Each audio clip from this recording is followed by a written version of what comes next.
ചെമ്മീൻ്റെ റെസിപ്പിയൊക്കെ ഒരുപാട് ഉണ്ടാക്കി കഴിച്ചു കഴിഞ്ഞപ്പോഴേ നമ്മൾ വെച്ചു പള്ളി പോയപ്പോഴത്തേക്കും ഉണക്ക കുറിച്ചിൽ വാങ്ങിച്ചിട്ടുണ്ടായിരുന്നു. അപ്പോൾ ഇത് ഞാൻ ഇന്ന് എന്നാ ചെയ്യാൻ പോകുന്നതെന്നറിയാവോ? നമ്മുടെ പൂർവികരൊക്കെ പണ്ട് മീനും ഓരോ പക്ഷിയും മൃഗാദികളെയൊക്കെ ചുട്ടെടുത്ത് കഴിക്കത്തില്ലേ എന്ന് പറയുന്ന പോലെ ഞാനിപ്പോൾ അടുപ്പിലെ ഈ കനലിനകത്ത് ഈ കുറിച്ചിൽ ചുട്ട് എടുക്കാൻ പോവാട്ടോ.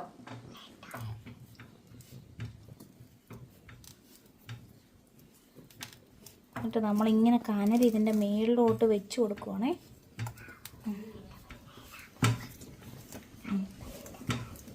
കണ്ടോ, ഇങ്ങനെ നമ്മൾ വെച്ച് കൊടുത്തിട്ടുണ്ട്.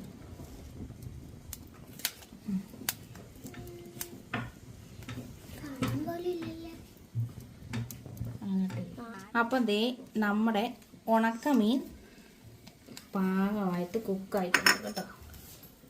പാകമായിട്ട് പൊള്ളിക്കിട്ടിട്ടുണ്ടേ. ദേ കണ്ടോ, ദേ വാവ്, നല്ല സ്മെല്ല്. ഇനി ഉണക്കമീൻ എടുത്താൽ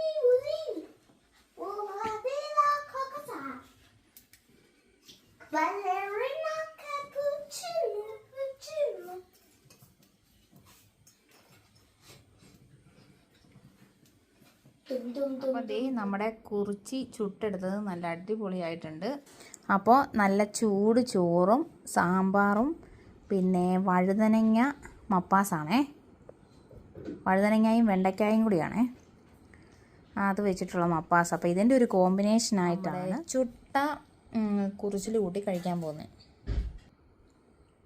അപ്പം ദേ കുറച്ച് ഇതിൻ്റെ തോലിങ്ങനെ മാറ്റിയിട്ട് കണ്ടോ, ദേ വെന്ത ഏരിയ കുറച്ചിങ്ങനെ ഞുള്ളി എടുക്കുവാണേ. ദേ ഞുള്ളി എടുത്തു. കുറച്ച് സാമ്പാറും ചോറും കൂടെ അങ്ങോട്ട് മിക്സ് ചെയ്തു. വിശപ്പും ഉണ്ട്. അപ്പം ദേ മിക്സ് ചെയ്തങ്ങ് കഴിക്കുക.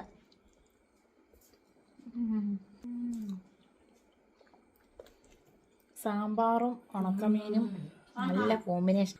കൊളസ്ട്രോൾ ഉള്ളവർക്കൊക്കെ ഇഷ്ടമുള്ളവർക്ക്, ഉണക്കമീൻ ഇഷ്ടമുള്ളവർക്ക് എങ്ങനെ കിട്ടിയാലും ഭയങ്കര കാര്യമാണല്ലോ. അപ്പം അങ്ങനെയുള്ളവർക്ക് ഇതൊന്ന് ട്രൈ ചെയ്താൽ സൂപ്പറായിരിക്കും കേട്ടോ.